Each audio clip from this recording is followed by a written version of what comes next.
folks, my name's Helen if you're new to church today, and we are in the middle of a series that's reminding us of an old book, to be honest, but also some great truths that really do carry us and have helped me through my Christian understanding of how God works and how I stand before Him. Last week we talked about the most important questions any one of us can ask ourselves, things like, what am I here for? What on earth am I doing here? What's the purpose of my life? What drives me?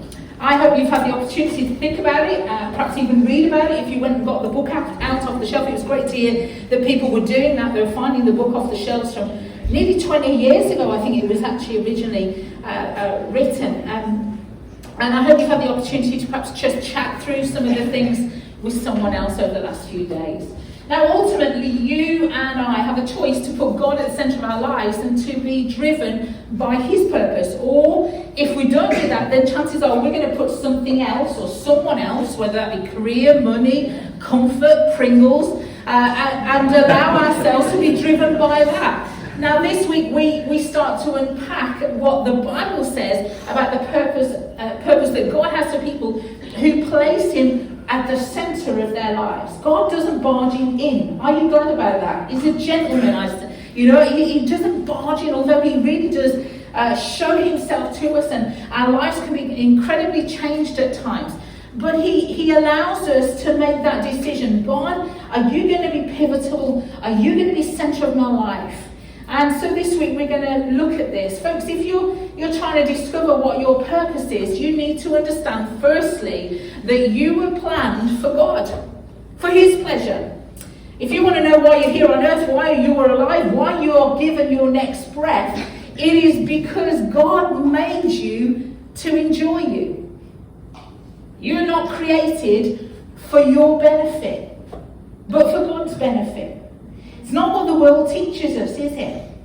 Now, I understand that that's really difficult for us to understand, because actually we believe that the whole world, the whole universe, Aurora Borealis or whatever you call it, revolves around us. I stood there on the other night, was it Friday night, almost praying, God, let me see the northern lights here in Worcestershire, And He did not do that for me. But He kind of did. When the girls were little, Becky and Phoebe, can I? Will you? I want. Any other parent knows what starts those sentences that start like that. No responses though to our texts. They say, could you do this? Can you? And then we send a text and there's nothing. Absolutely no response whatsoever. Perish the thought we wouldn't answer their texts for a lift or that immediate answer to a need. And I find myself in those moments repeating the words my parents said to me: the whole world does not revolve around you, young lady. Or at least I said it in my head. But most of us actually think that everything has to fit around me. My needs, my wants, my now, my desires. Until the 1400s, the inhabitants of the earth believed that all the planets, the sun as well, revolved around us. They believed that they were smack bang in the middle of the whole solar system, and they were the focus of the whole cosmos. You see, one of the keys to understanding our purpose in life is to realize that Creator God, there's a clue in that, Creator God is at the centre of His universe. And until we understand that, we won't understand the meaning for our existence. There are the words of the 24 elders as they worship God in John's end-time book of Revelation, that picture that he sees of heaven. In Revelation 4, you created everything, God, and it is for your pleasure that they exist and were created. And these are the words written by Paul in Romans 11:36. Everything comes from God alone. Everything lives by His power, and everything is for His glory. Now, the Bible makes it really clear, doesn't it, that God is at the centre, the very centre, the heart of all things, and we are created to give Him pleasure. Now, there's a word that we're really that we are very familiar with, that the Bible uses to describe how we bring pleasure to God. It's called worship. We've done a little bit of it this morning. It appears that God loves it when we worship him. The English word worship is derived from an old Anglo-Saxon word which actually means worth-ship. When you express worship, you're saying that God is worthy of your respect, your honour, your obedience, your life. When you express worship, you're saying that God is deserving your thanks, your praise, your love. You know, when I first joined Mark's family, it was so lovely, really, when the girls used to come up to me and they'd lean in. I hadn't really had that. My nephews kind of did that. I never really worked with young children for very long, and sometimes kids just come and nestle in, don't they? And the girls, we'd be watching Merlin, and we'd watch Strictly or something on the side, and I'd just kind of turn up and they'd just nestle in, and it was the most lovely thing. I don't remember anybody nestling in for donkey's years, and so it was just so really lovely. They'd hug me, they'd say thank you. That's one of the best things in the world. I love it, but I'm not weird, or wasn't insecure. It's just fab, isn't it? Now I started to understand how God must feel when I worship him, when I thank him, express my love of him, when I reach out to him. He doesn't need me. He doesn't need my approval. He doesn't need my worship. He's not weird. He's not insecure. He just likes me to cut in. He likes me. He loves that interaction. You are a pleasure to him. You bring joy to God. That's sometimes that's hard for us to actually get around our heads, isn't it? We bring joy to God. You know, Zephaniah talks about God singing over us. It says, the literal translation, he's like a little kid. My nephew used to get excited. He'd jump around and he'd spin with excitement. And that is the picture of God that you can bring him joy. He spins like a top. That's the literal translation of that verse in Zephaniah. He spins like a top with joy over you, over me. You know, the first and primary focus of our lives is to worship God. Matthew 22, the Pharisees asked Jesus about the greatest commandment in the law. Love your God, Lord your God, with all your heart, with all your soul, and with all your mind. Jesus responds to them. So, question, how would you respond? How would you describe what the word worship really means and what it incorporates? What's your experience of worship? Now, throughout this group of talks, we're going to ask you to turn to the person next to you or around you, whoever you're comfortable with. If you're not comfortable in this, there's no embarrassment in it. Just simply sit and think, isn't she lovely? Doesn't that blue shirt look lovely on her today? Or, do you know what I mean? Just spend a few moments, just sit there. Please don't be embarrassed.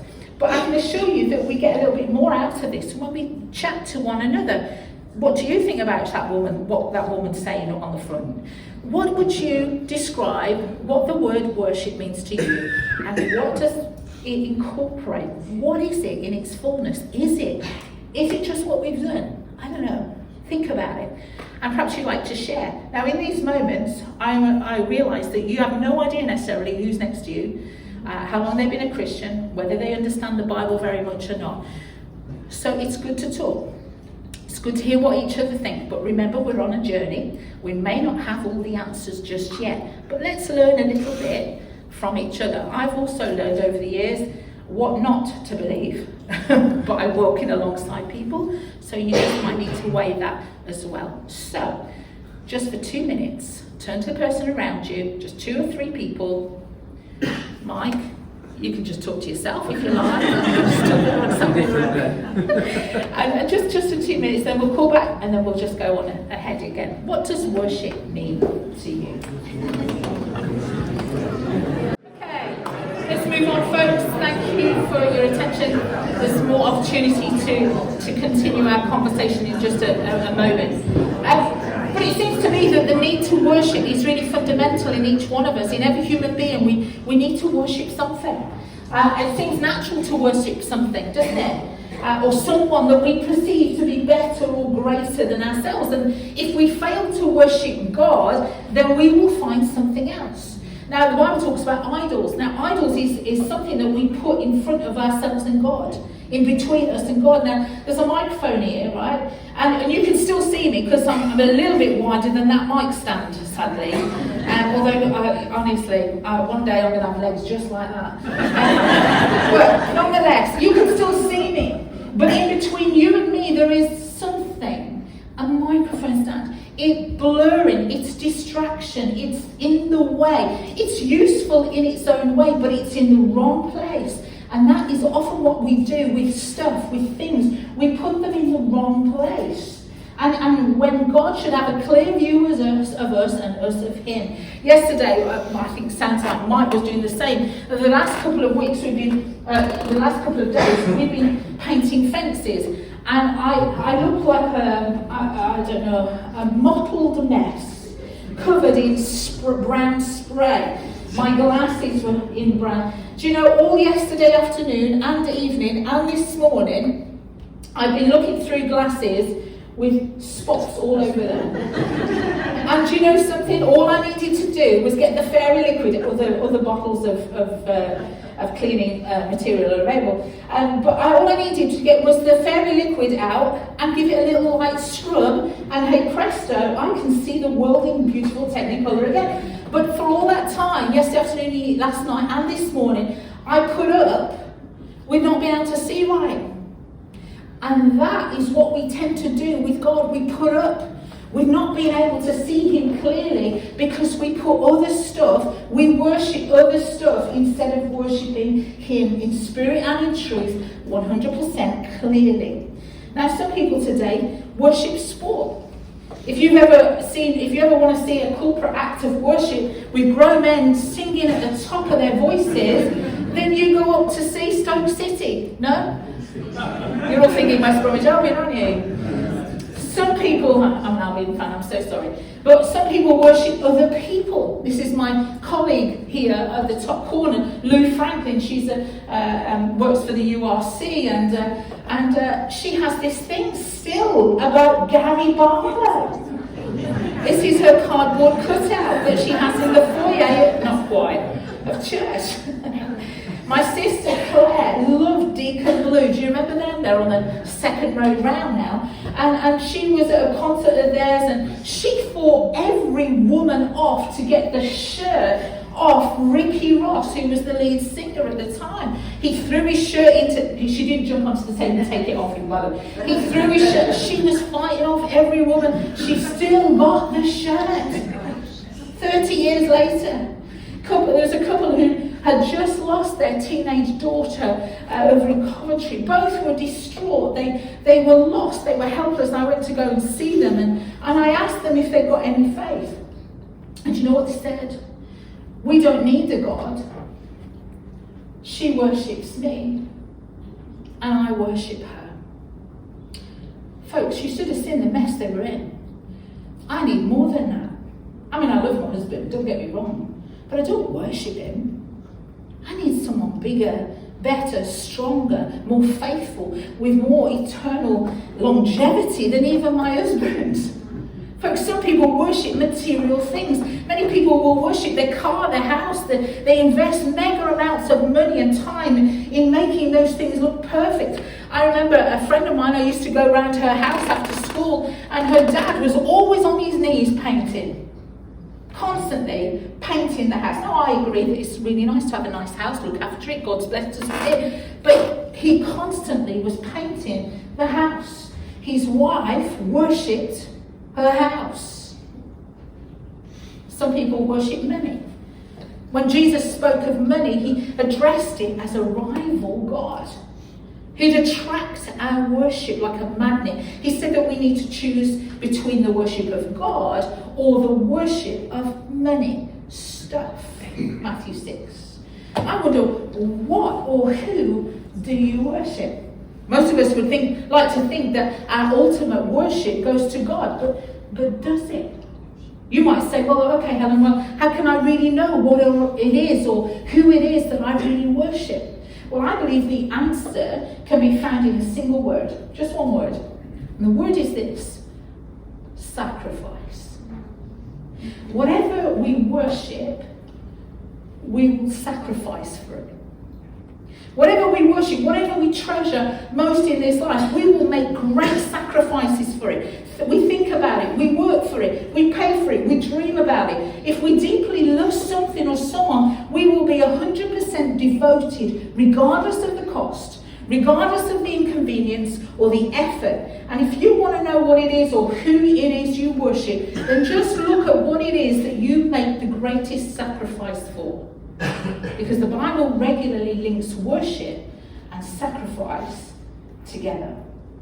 The Apostle Paul puts it this way, Romans 12:1, he says, therefore I urge you, brothers and sisters, in view of God's mercy, to offer your bodies as a living sacrifice, holy and pleasing to God. This is your spiritual act of worship. There it is.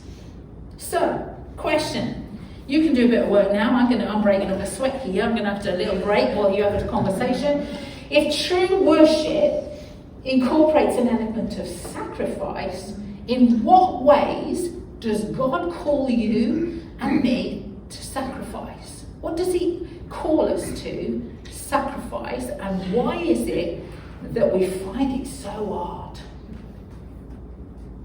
Oh, that's made you quiet, isn't it? I wonder if I'll get you this quiet in 2 minutes' time. Have a little conversation to the person around you. Find someone different if the person around you bored you last. No, don't do that. No. Have a little conversation. And if true worship incorporates an element of sacrifice, what is it that you might need to sacrifice?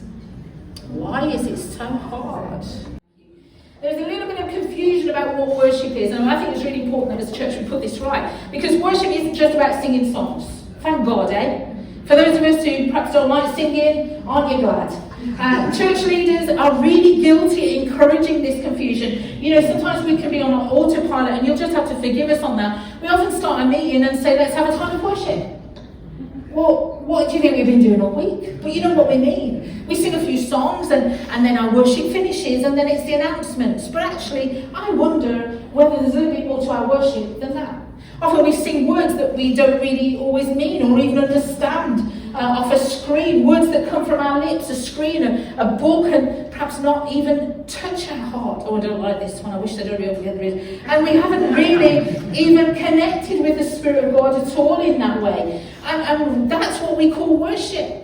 Now, I believe our times of expressing our love for God in song is really important, whether we're in the car and the worship is on, or UCB or Premier or whatever radio we listen to. But worship is far more than this. Secondly, we've been confused a little bit about the fact that worship is just for Sundays. Oh, I do my worship. And that comes from certain traditions, doesn't it? But we can sometimes fall into the trap of thinking that our worship of God falls into our attendance on church for corporate worship. I remember many years ago, my dad there'd always be a Tuesday night and a Thursday night meeting before the days of home groups, okay? And Tuesday was a prayer meeting, Thursday was a Bible study. And on Sunday, if you hadn't been to one of them, the pastor would be by the door, all right? I'm not going to bring it back, don't worry. And the pastor would say, my dad was called Roy, for example, and he'd say, Roy, we missed you at the prayer meeting on Tuesday. I'm not so sure it was a case of missing him as opposed to laying a guilt trip. We need to be careful, folks. Because worship isn't just for Sundays or attendance at a meeting necessarily. Let's not forget the rest of the week. Because we can so easily forget that God is in the rest of the week. We think as long as we come to church, sing a few songs, listen to a home group leader or listen to a sermon on the YouTube channel and take communion once or every couple of weeks. Did you notice we do it more now than ever? I don't know about you, but I need it more than ever because I have to keep sorting my life out quick. Can't wait another month and I'll miss it if I'm not here that Sunday. But then we've done our worship for the week I don't think so.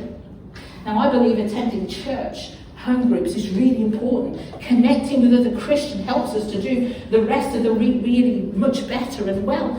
But worship is more than this. Worship is, for me, that's another thing, isn't it? That we have kind of left church on a Sunday and thought, well, I didn't get anything out of that. And sometimes people are very kind to me and they say they've personally benefited from our corporate worship together. Well, that's great. It's good that we're helped. And your very presence today, stood next to somebody worshipping, will be an encouragement to people who are struggling today.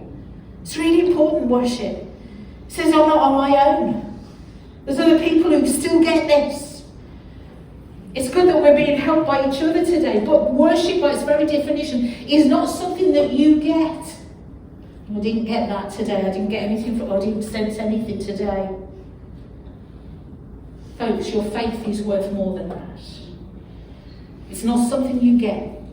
It's something you give.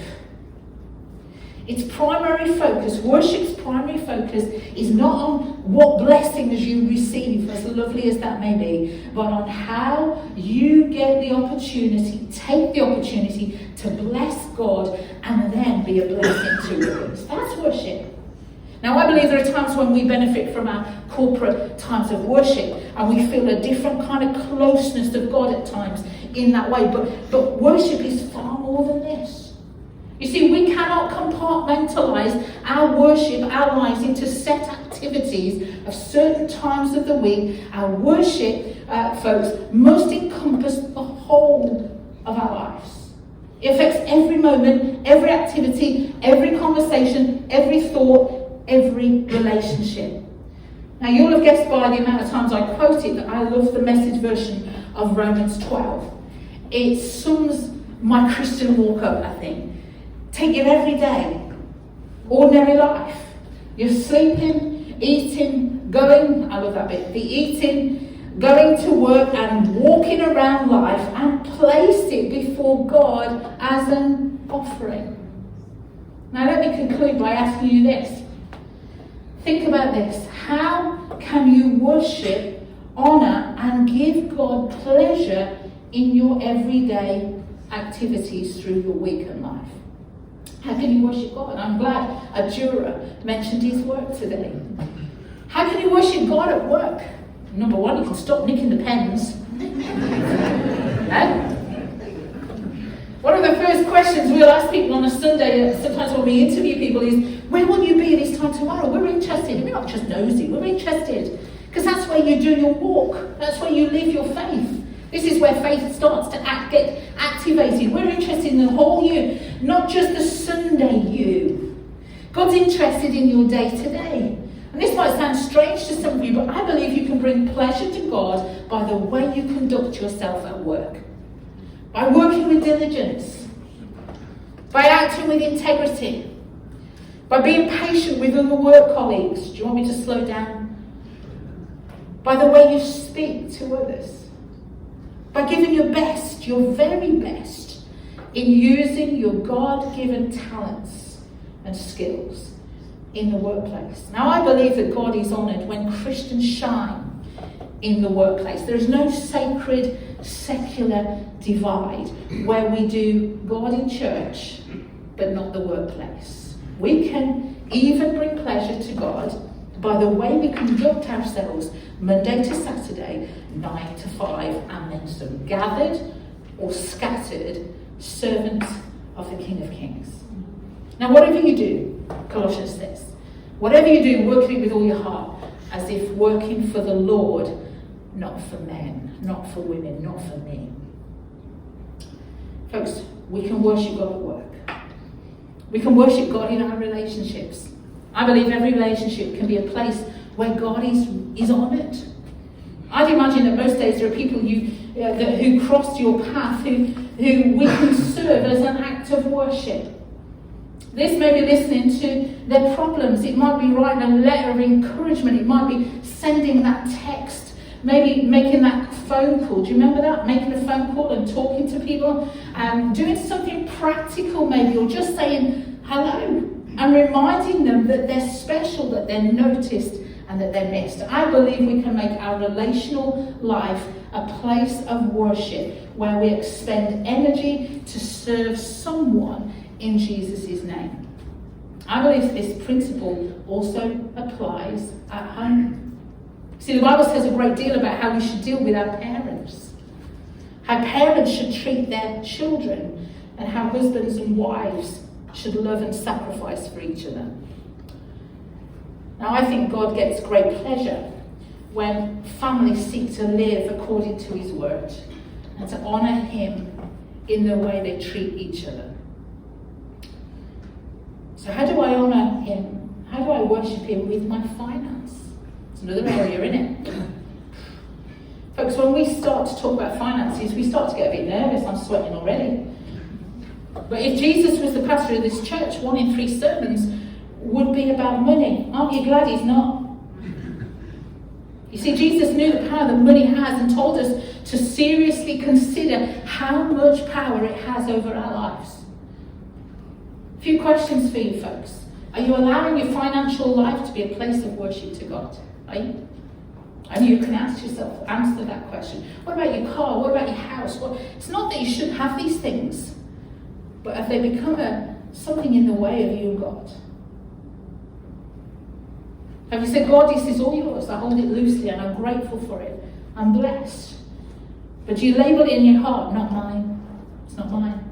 My house is not mine. My car is not mine.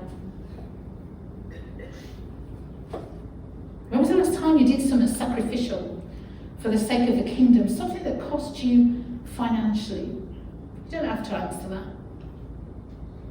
If you made an analysis of your spending, if you looked at your bank account and your bank statement, what would it say about your priorities? My priorities at the minute are Asda. You look at my bank statement at the minute, Asda,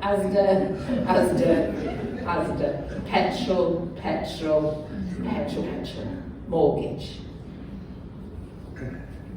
I guess for most of us, the entries on our bank statements would reflect quite a selfish lifestyle. Very worldly focused. So often we worship God with our words. May we worship him with our acts of service. But God, you can keep your hands off my cash. And we do one bit and not the other. He wants the whole. Do you know something? When you give him the whole, the cash isn't an issue. It's not a worry. He provides everything through so many different means. Folks, I believe sacrificial giving is an act of worship when performed with the correct kind of motives.